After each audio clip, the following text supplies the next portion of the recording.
누가복음 11장입니다. 예수께서 한 곳에서 기도하시고 마치심에 제자 중 하나가 여짜오되 주여 요한이 자기 제자들에게 기도를 가르치신 것과 같이 우리에게도 가르쳐 주옵소서. 예수께서 이르시되 너희는 기도할 때 이렇게 하라. 아버지여 이름이 거룩히 여김을 받으시오며 나라가 임하옵시며 우리에게 날마다 일용할 양식을 주시옵고 우리가 우리에게 죄 지은 모든 사람을 용서하오니 우리 죄도 사하여 주시옵고 우리를 시험에 들게 하지 마옵소서 하니라. 이제 10장부터도 이제 계속 누가복음은 기독교의 가장 중요한 본질과 관련된 사도신경에 해당이 되는 7대 교리의 이러한 핵심 내용들과 또 십계명의 또 이러한 기독교 윤리에 대한 이런 부분들을 여러 부분으로 나눠서 이렇게 또 예수님이 어떻게 설명해 가시고 있고 또 어떻게 소개하고 있는가를 또 몇 가지로 또 이렇게 요약해서 소개를 합니다. 11장에서는 신앙에 대한 그리스도를 영접할 것에 대한 강력한 촉구와 그 믿음을 가져야 되는 중요성에 대해서 더욱 이렇게 강하게 촉구하고 있고 그러면서도 또 바리새인들과의 논쟁들을 통해서 7대 교리에 대한 기독교 핵심 이 본질에 해당이 되는 교리들을 더욱 선명하게 또 올바르게 이해하는 것이 무엇인지를 또 가르쳐 가고 있습니다. 주기도문에 대한 이 부분은 마태복음과 거의 비슷하지만 이렇게 동일한 내용이라기보다는 또 이렇게 다양한 때에 이렇게 여러 번에 걸쳐서 예수님이 기도의 이러한 또 부분들을 또 이렇게 가르치신 것으로 많은 신약학자들이 해석을 합니다. 그래서 똑같은 그 내용을 달리 이렇게 소개한 것보다는 또 마태복음은 좀 더 풍성하고 자세하게 소개가 되어 있고 누가복음은 요약적 형태로 좀 더 이렇게 소개가 되어 있습니다. 그리고 11장에서 이제 추가되어지는 주기도문에 추가되어지는 부분들은 마태복음하고 조금 다르기 때문에 이건 다른 그 장소에서 또 다른 대상들에게 또 이렇게 기도를 재차 가르쳐 주는 그러한 내용으로 소개가 됩니다. 기본 내용들은 6가지 이렇게 내용으로서 하나님과 관련된 3가지 또 우리 자신의 필요와 관련된 또 3가지 이렇게 해서 가장 중요한 6개의 이러한 또 기도의 제목들이 하나님의 이름이 거룩히 여김을 받으옵시고 오직 하나님께 영광이라고 하는 첫 번째, 두 번째는 뜻이 하나님의 나라가 임하옵시고 이렇게 해서 하나님의 나라가 임하옵시고 그런데 이제 마태복음과 달리 이제 뜻이 하늘에서 이루어진 것 같이 땅에서도 이루어지다. 그래서 하나님과 관련된 3번째 부분에 하나님의 뜻, 말씀이 반드시 또 하나님의 교회인 유형교회 아래 더 잘 세워져 가기를 기도하는 뜻의 그러한 또 부분이 누가복음에서는 빠져 있고요. 그리고 이제 우리와 관련해서는 일용할 양식, 그다음에 성도들의 그러한 성화와 관련된 또 그러한 또 성장, 그리고 이제 마지막에는 시험에 들게 하지 마옵소서 이렇게 그래서 5개 정도로 이렇게 소개가 되고 있고 마태복음에서는 6개 정도로 주기도문의 내용이 이렇게 조금 같으면서도 차이가 있습니다. 5절 또 이르시되 너희 중에 누가 벗이 있는데 밤중에 그에게 가서 말하기를 벗이여 떡 3덩이를 내게 구워달라 내 벗이 여행 중에 내게 왔으나 내가 먹일 것이 없노라 하면 그가 안에서 대답하여 이르되 나를 괴롭게 하지 말라 문이 이미 닫혔고 아이들이 나와 함께 침실에 누웠으니 일어나 내게 줄 수 없노라 하겠느냐 내가 너에게 말하노니 비록 벗됨을 인하여서는 일어나서 주지 아니할지라도 그 간청함을 인하여 일어나 그 요구대로 주리라 내가 또 너희에게 이르노니 구하라 그리하면 너희에게 주실 것이요 찾으라 그리하면 찾아낼 것이요 문을 두드리라 그러면 너희에게 열릴 것이니 구하는 이마다 받을 것이요 찾는 이는 찾아낼 것이요 두드리는 이에게 열릴 것이니라 너희 중에 아버지 된 자로서 누가 아들이 생선을 달라 하는데 생선 대신에 뱀을 주며 알을 달라 하는데 전갈을 주겠느냐 너희가 악할지라도 좋은 것을 자식에게 줄 알거든 하물며 너희 하늘 아버지께서 구하는 자에게 성령을 주시지 않겠느냐 하시니라.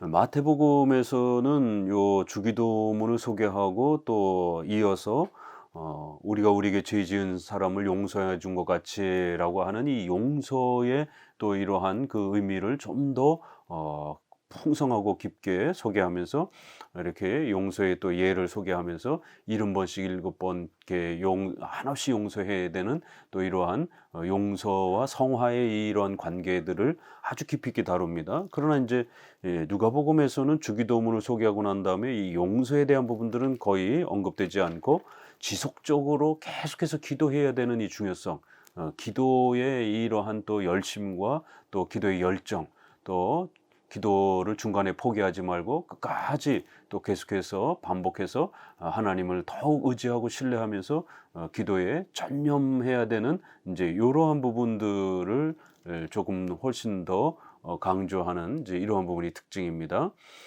그래서 벗을 예를 들어서 이렇게 친문지간을 때문에는 이렇게 들어주지 않을지라도 혹 계속해서 귀찮게 한다라면 귀찮아서라도 그 벗의 간청을 들어줄 수밖에 없는 이제 이러한 친구지간의 이러한 그 예를 들어서 지속적인 그러한 그 간청을 이렇게 비유로 들어서 하나님께도 지속적으로 간청한다라면 들어주실 것이다라고 하는 이런 독특한 비유를 씁니다. 그래서 이것은 항상 비유를 해석할 때는 그 비유 전체를 이렇게 어떤 교리적 의미로 끌어와서는 안 되고 그 비유가 초점을 맞추고 있는 그 부분만 이렇게 끌어서 이 본문의 문맥에 맞춰서 해석하는 겁니다. 예수님이 도적같이 오신다라고 했을 때 도적 전체를 예수님에게다 그대로 대입해서는 안 되고 그 도적의 은밀성 또 그렇게 도적의 또 이렇게 찾아오는 그런 은밀성과 또 더 나아가서는 또 이렇게 도적이 가지고 있는 그 시급성과 같은 그러한 부분들에 초점을 맞춰서 그 부분만 이렇게 가지고 오는 것입니다. 그렇기 때문에 도적이 이렇게 아무도 모르는 사이에 또 이렇게 찾아오는 이런 부분들만 부분적으로 이렇게 예수님께 필요한 만큼만 이렇게 가져다가 비교를 하는 것이지 전체를 비교하는 게 아닙니다. 그런 것처럼 여기에 벗됨과 관련돼서도 이렇게 지속적으로 귀찮게 하는 이러한 것 때문에 어쩔 수 없이 들어줘야 되는 그러한 지속적인 그러한 귀찮게 함, 간청 요 부분만 이렇게 떼어와서 기도가 끊임없이 간청되어져야 되는 끊임없이 간구되어지고 하나님께 요청되어져야 되는 이 지속성에 대한 부분들을 이렇게 중요성을 끌어다가 비유를 제시를 한 겁니다. 그래서 구하라 또 찾으라 두드리라 그러면은 너희에게 주어질 것이다 라고 이제 이렇게 두 번째 다시 한번 또 이 구하고 찾는 부분에 대한 또 이 약속을 소개하고 마지막 세 번째는 또 여기에서도 비유를 마치 악한 자 이렇게 악한 자가 자기 자식을 키울 때 비록 그 자신은 도적이고 악한 자라 할지라도 자식이 이렇게 배가 고파서 생선을 달라고 하는데 뱀을 줄 부모가 없고 또 이렇게 알을 달라고 하는데 전갈을 자식을 죽일 수도 있는 전갈을 주는 부모가 본능적으로 이렇게 없는 것처럼 이렇게 악한 부모라도 자기 자식에게는 좋은 걸 주려고 이렇게 애를 쓰는 것처럼 하나님께서는 악한 부모의 그 본능적으로 자식을 아끼는 그러한 그 애정을 그 부분만 이렇게 비유로 뽑아온 겁니다. 하물며 우리의 영혼에 또 우리의 전 삶의 보호자여 창조주이신 하나님께서 어찌 우리를 돌보지 않고 우리의 그러한 필요와 또 어려움에 대해서 간청하는 것에 대해서 아버지로서 이렇게 외면하실 수 있겠느냐 이렇게 비유를 통해서 하나님께서 우리 기도를 반드시 들으시고 살피시고 또 도와주실 것이다라고 하는 또 그러한 약속을 더하고 있는 것입니다. 너희 하늘 아버지께서 구하는 자에게 성령을 주시지 않겠느냐.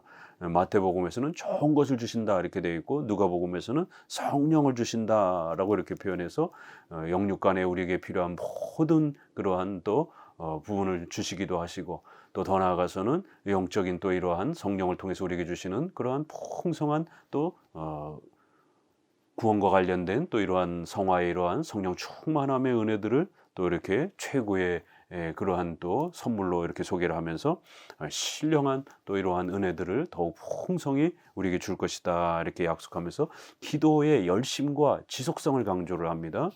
마치 에스겔 36장 37절에 하나님께서 모든 역사를 다 이루실 것이다. 그럼에도 너희가 이와 같이 이루어 주기를 내게 구하여야 된다. 이렇게 하나님의 신적인 계획과 섭리와 그럼에도 또 인간의 인격적인 책임과 열심을 사용하셔서 그들의 이러한 열심을 도구로 사용하셔서 일하시는 제2 원인으로 인간의 이러한 열심과 수고들을 사용하시는 하나님의 또 이 섭리의 작정의 방식들을 에스겔은 또 그렇게 표현하는 겁니다. 그래서 기도도 이렇게 하나님께서 모든 역사를 이루시는 것이지만 반드시 우리에게 기도라고 하는 이러한 수단을 통해서 하나님의 역사가 우리에게 펼쳐져 갈 수 있도록 그렇게 하신다라는 겁니다. 우리 종교개혁자들은 기도를 보물창고의 열쇠다라고 이렇게까지 표현하면서 반드시 하나님께서 예비하시고 준비하신 그 보물을 얻기 위해서는 우리가 기도라고 하는 수단을 통해서 반드시 그걸 열어야 된다라고 말합니다.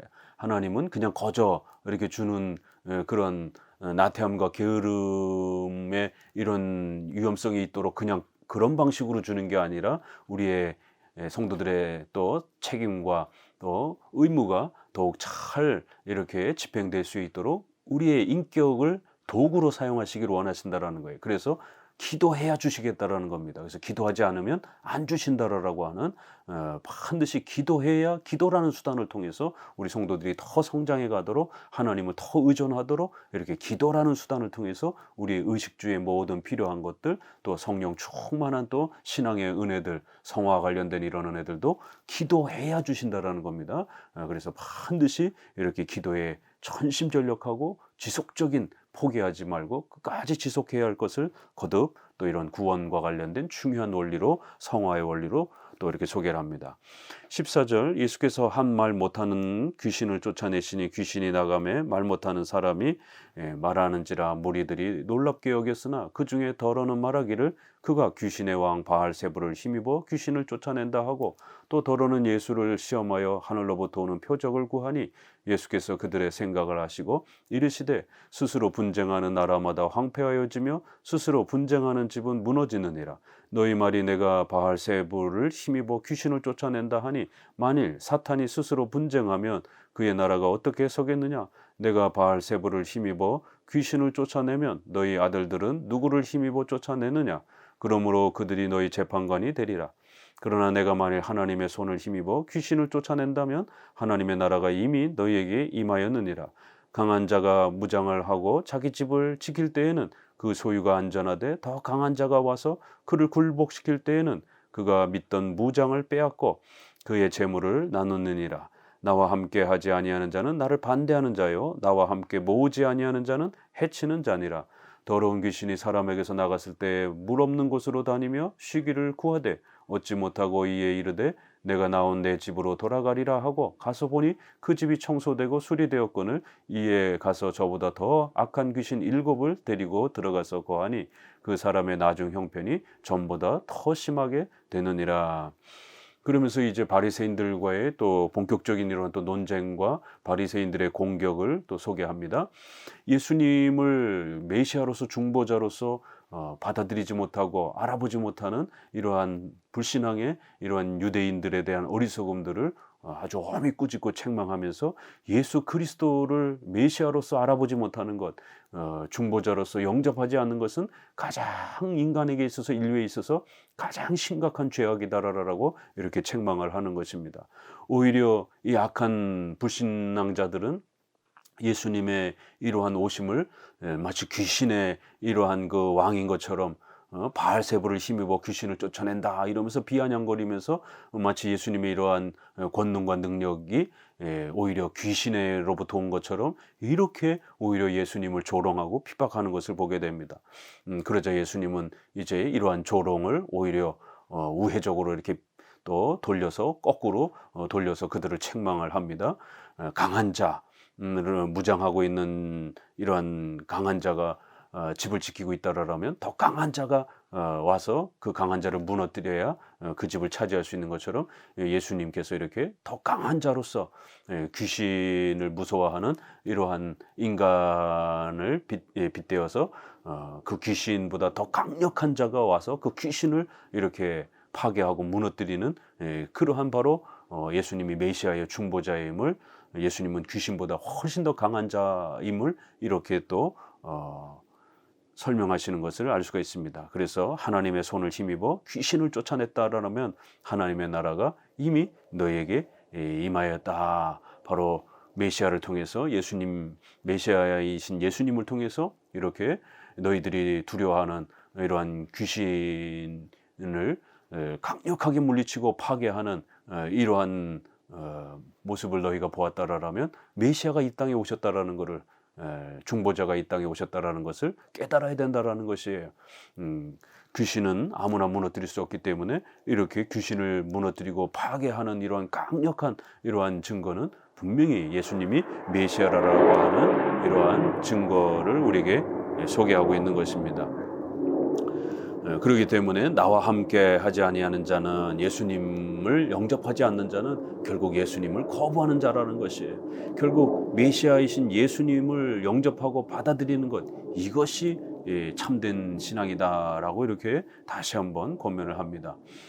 그러면서도 이제 이 귀신 들렸던 자가 잠깐 어떤 또 다른 예수님 말고 다른 자들에 의해서 혹시라도 이런 기적이 일어났을 때 결국 예수님을 영접하는 이것이 최종 목적으로서 해결되지 않는다라면 아무리 귀신이 내쫓아졌다 할지라도 다시 더 악한 귀신에 들려서 또 더 많은 고통을 겪는다라는 겁니다.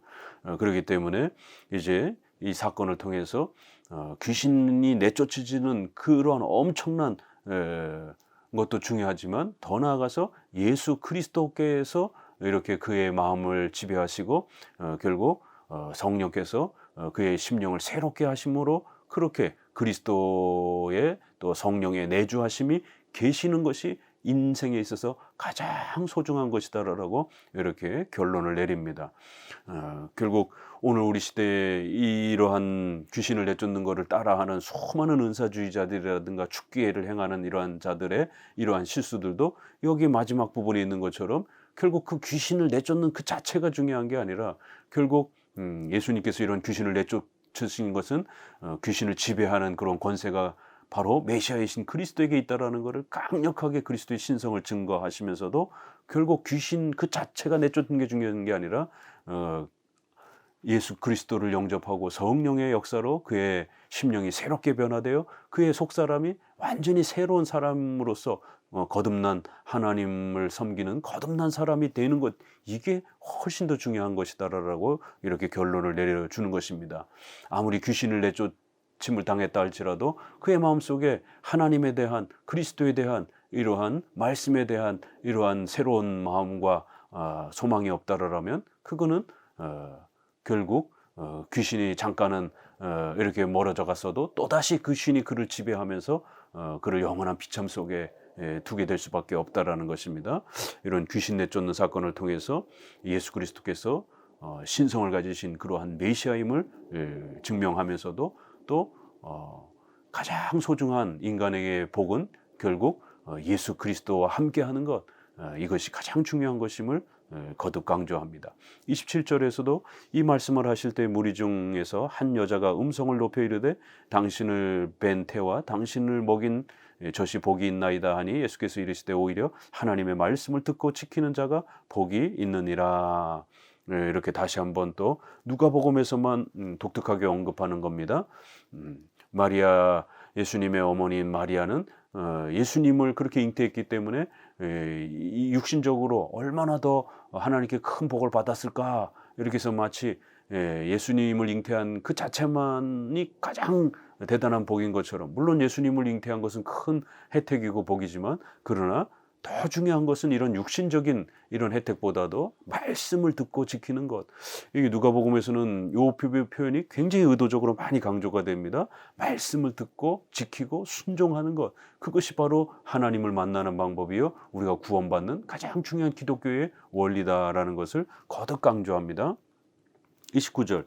무리가 모였을 때 예수께서 말씀하시되 이 세대는 악한 세대라 표적을 구하되 요나의 표적밖에는 보일 표적이 없나니 요나가 니느웨 사람들에게 표적이 된 것 같이 인자도 이 세대에 그러하리라.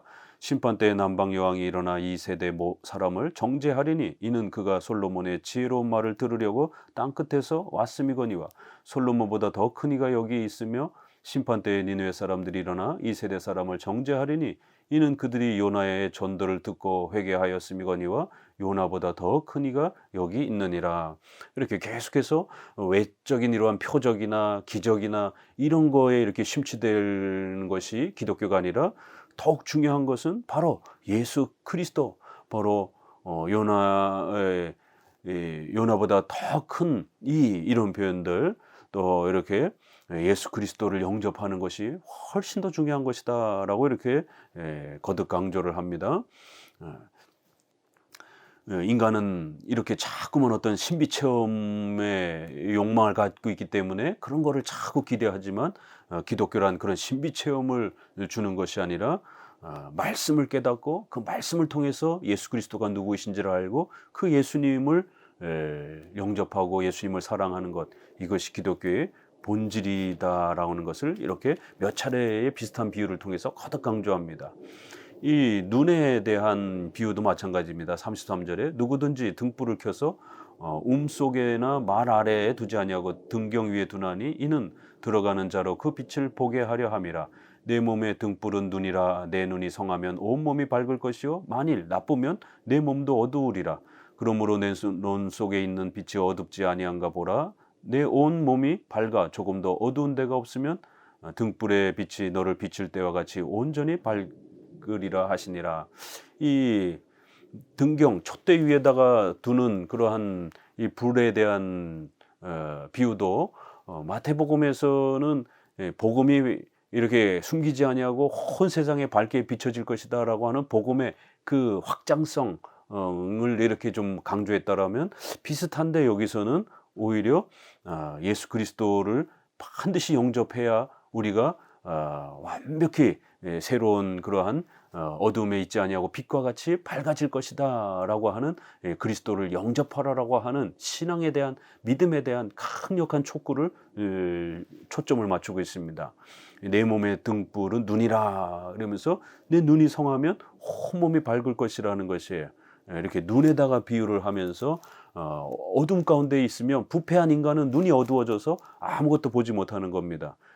그러나 내 속에 있는 빛이 어둡지 아니한가 보라는 거면서 우리 안에 새로운 빛을 받았다라면 우리의 눈도 밝아지게 되고 그렇게 되면 옳고 그름이 무엇인지를, 누가 구원자인지를 이렇게 분명하게 이렇게 깨닫게 된다라는 것입니다. 이렇게 어두운 눈, 밝은 눈, 또 어둠과 빛, 이거를 이렇게 비교하면서 예수 그리스도를 영접하고 받아들일 때만이 우리가 새로워지고 새로운 빛에 이렇게 거하게 된다라고 이렇게 거듭 신앙을 갖는 것이 얼마나 소중한 것인지를 거듭 강조합니다. 37절, 예수께서 말씀하실 때 한 바리새인이 자기와 함께 점심 잡수기를 청함으로 들어가 앉으셨더니 잡수시기 전에 손 씻지 아니하심을 그 바리새인이 보고 이상히 여기는지라. 주께서 이르시되 너희 바리새인은 지금 잔과 대접의 겉은 깨끗이 하나 너희 속에는 탐욕과 악독이 가득하도다. 어리석은 자들아, 겉을 만드시니가 속도 만들지 아니하셨느냐. 그러나 그 안에 있는 것으로 구제하라. 그리하면 모든 것이 너희에게 깨끗하리라. 바리새인들과의 또 다른 이제 또 이러한 논쟁과 관련해서 바리새인들은 이렇게 음식을 먹기 전에 손을 씻는 이러한 정결법까지 지나치게 구약에 이렇게 정결법을 너무 지나치게 삶 속에 상세하게 확대를 시켜서 너무 까다롭게 정결법을 이렇게 엄격하게 만들어 놓은 것이죠. 그래서 예수님은 구약의 이 정결법을 악용한 이러한 잘못된 태도를 책망하면서 잔과 대접의 겉은 깨끗하나 결국 그 속이, 내면이 진심으로 회개하고 메시아와 중보자를 바라보고 또 이제 오신 예수님을 제대로 알아보지 못하는 이런 어리석음의 불신앙의 모습을 다시 한번 책망하는 것입니다. 그러면서 너희는 그 안에 있는 것으로 구제하라. 그리하면 모든 것이 모든 것이 너희에게 깨끗하리라 이러면서 바리새인들의 이러한 잘못된 이러한 또 도덕적인 이러한 또 선과 악에 대해서 판단하지 못하는 이러한 어리석음들을 더불어 책망을 합니다. 그런데 이제 그 표현이 그 안에 있는 것으로, 그래서 너희가 가지고 있는 소유 중에서 그걸 따라서 나눠주고 구제하라, 이렇게 이 8계명과 관련된 이러한 하나조차도 너희들이 제대로 실천을 못하고 있다라는 거예요. 겉으로는 이렇게 아주 자비로운 척하면서 진심을 다해서 이웃을 돕지 않는 이러한 또 악독한 율법주의적 이러한 모습을, 외식주의적 모습을 책망을 하면서 예수 그리스도를 영접하고, 또 우리가 십계명의 이런 부분들을 진심을 다해서 이렇게 또 올바르게 실천하면 바로 그것이 가장 소중한 신앙의 본질이라는 것이, 그리하면 모든 것이 너희에게 깨끗하리라.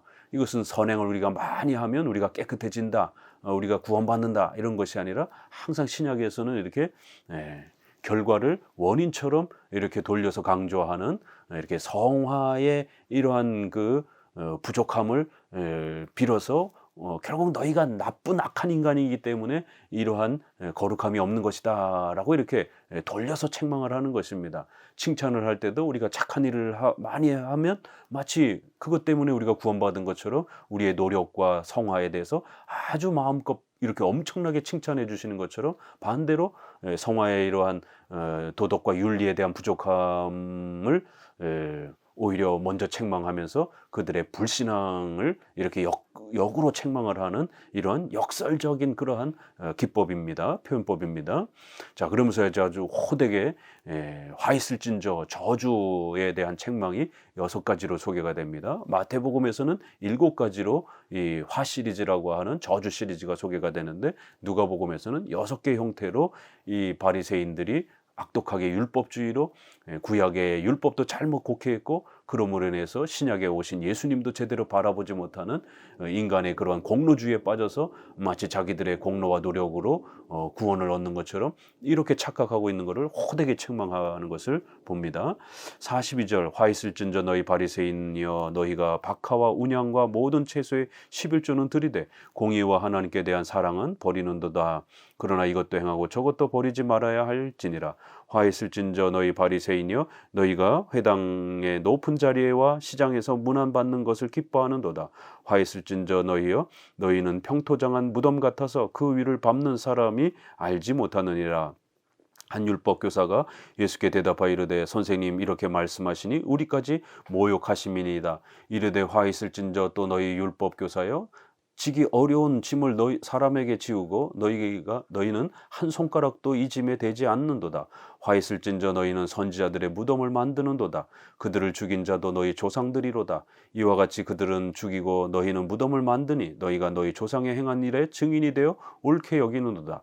그러므로 하나님의 지혜가 일렀으되 내가 선지자와 사도들을 그들에게 보내리니 그 중에서 덜어는 죽이며 또 박해하리라 하였느니라. 창세 이후로 흘린 모든 선지자의 피를 이 세대가 감당하되 곧 아벨의 피로부터 제단과 성전 사이에서 죽임을 당한 사가랴의 피까지 하리라. 내가 너에게 이르노니 과연 이 세대가 담당하리라. 화 있을진저 너희 율법교사여, 너희가 지식의 열쇠를 가져가서 너희도 들어가지 않고 또 들어가고자 하는 자도 막았느니라 하시니라. 거기서 나오실 때에 서기관과 바리새인들이 거세게 달려들어 여러 가지 일을 따져 묻고 그 입에서 나오는 말을 책잡고자 하여 노리고 있더라. 첫 번째는 이 11조에 대한 이 잘못된 또 곡해를 통해서 자신들의 공로로 구원을 기대하는 이런 악한 이러한 잘못된 기대를 호되게 책망을 합니다. 특별히 이 11조 문제는 한국교회의 가장 또 뜨거운 문제이기도 하고, 또 극단적인 해석들이 많이 나옵니다. 한쪽은 마치 공로적으로 이렇게 또 돈을 버는 수단으로 이렇게 율법주의적으로 11조를 강요하는 지나친 이런 대형교회를 중심으로 해서 성도들의 생활을 고려하지 않고 강제로 돈을 뜯어내는 그런 방식의 11조 요구가 있고, 또 거기에 대한 반대로 11조 폐지를 주장을 하는 또 이러한 형태가 있기도 합니다. 그러나 우리 종교개혁을 통해서는 구약의 율법적 형식은 중단되었지만 예배의 규범으로 또 교회를 세워가는 중요한 정치 규범으로서 이러한 11조라는 단어와 또 도덕법의 개념으로서 11조의 의미들을 그대로 유지를 했습니다.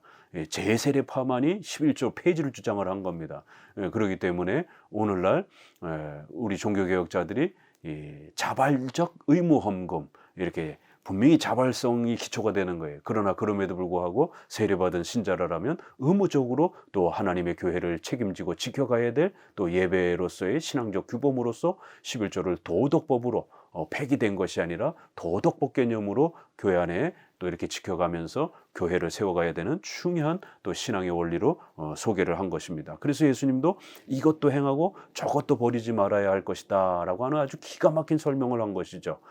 둘 중에 하나를 버릴 문제가 아니라 구약은 구약의 방식대로 그 형식이 있는 거고 또 신약에서는 또 신약적 의미로서 이렇게 외적인 그러한 형식 뿐만 아니라 공의와 사랑이라고 하는 이런 아주 중요한 또 11조의 내면적인 또 그러한 성격도 잘 보존이 돼야 된다는 것입니다. 이러한 부분에서 잘못 곡해했던 율법에 대한 올바른 이해를 갖지 못했던 걸 책망하면서 바리새인들의 율법주의적 공로주의적 구원에 대한 이 오해들을 책망을 합니다. 또 뒷부분에서는 또 46절에 너희가 율법 교사의 자격을 갖고 있지만 지기 어려운 짐을 사람들에게 짐지운다라는 거예요. 구약의 율법을 마치 아주 무거운 짐처럼 이렇게 율법의 의미들을 지나치게 상세하게 이렇게 확대를 해서 그것까지 전부 다 지켜야 되는 것처럼 이렇게 지나친 율법주의로 그래서 그 율법을 지키면 공로가 되어서 구원받는 것처럼 이렇게 아주 어려운 짐처럼 율법을 아주 나쁘고 악한 것처럼 우리 인간에게 너무 힘든 것처럼 이렇게 망가뜨려 놨다라는 것이에요. 우리는 율법의 삼용법을 가르치면서 율법의 정죄, 우리가 죄인이라고 하는 것을 지적하는 정죄의 기능이 있고 또 두 번째는 양심을 통해서 인간의 죄를 억제하는 이런 억제의 기능, 또 세 번째는 성도들에게 예수님을 믿고 난 이후 성도들에게 성화의 규범으로서 또 이렇게 사용되어지는 율법의 세 가지 용법을 우리 장로교 개혁주는 늘 가르쳐 왔습니다. 그래서 율법은 나쁜 게 아니라 아주 중요한 각각의 쓰임과 역할이 있는데 이 율법을 잘못 가르치게 되면 마치 율법이 어려운 짐인 것처럼 이렇게 율법은 아주 나쁜 것인 것처럼 이렇게 사람들이 곡해하도록 망가뜨렸다라는 거예요. 그러면서 그들의 다양한 이런 외식주의적인 이러한 부분들을 책망을 합니다. 결국 너희가 지식의 열쇠를 가지고 있음에도 불구하고 너희도 들어가지 않고 들어가려고 하는 자도 막는다. 이건 아주 중요한 지적이죠. 분명히 이 바리새인들 사두개인들은 종교 지도자로서 이렇게 지식의 열쇠를 가지고 있는 성경을 해석해서 그걸 잘 가르쳐야 하는 그런 중요한 직책을 맡고 있는 것은 분명히 사실입니다. 그런데 그 직책을 올바르게 행하지 못해서 성경을 바르게 가르쳐 주지 못하는 성경을 바르게 해석하지 못해서 결국 구원으로 초대하지 못하는 이러한 죄를 범했다라는 거예요. 특별히 여기서 지식의 열쇠라는 이제 이러한 표현. 그래서 우리가 정통 우리 개혁주의에 있어서는 이런 하나님에 대한 지식, 교리, 성경이 교리다라고 하는 이러한 단어를 많이 사용합니다. 믿음과 관련해서 이렇게 지식의 열쇠라는 이러한 단어가 얼마나 중요한 것인지 이러한 우리 개혁주의의 구원론과 또 믿음을 표현할 때 하나님에 대한 지식, 성경의 그 교리를 이해하고 믿고 사랑하고 성경의 가르침을 의지하는 것이에요. 신뢰하는 것이에요. 이런 성경의 이 교리를 잘 해석하고 가르치는 이 지식의 열쇠, 이러한 성경의 교리를 해석하고 가르치고 또 설교하는 이러한 직분을 오늘날 목회자들이 가지고 있는 겁니다. 그럴 때 이러한 목회자들이 이걸 잘못 해석하고 잘못 설교하고 이렇게 하게 되면 구원의 이러한 길들을 막아버리는 이러한 참혹한 일들이 벌어진다라는 것이에요. 그렇기 때문에 다시 한번 이 지식의 열쇠를 소중하게 바르게 사용하는 것이 얼마나 소중한 것인지 바로 그 지식의 열쇠가 바르게 사용되어질 때 하나님의 말씀을 우리가 교리적으로 지식적으로 올바르게 깨닫고 배워가면서 구원의 문이 우리에게 열린다라는 겁니다. 바로 말씀에서 가르치는 예수 그리스도를 우리가 바르게 영접하고 그 말씀을 신뢰하고 사랑하면서 살아가는 것, 이것이 신앙이다라는 거예요. 그래서 예수님을 영접해야 된다라고 다시 한번 신앙을 강력하게 촉구하는 그러한 형태로 11장에 또 많은 이야기들이 또 소개되고 있습니다. 감사합니다.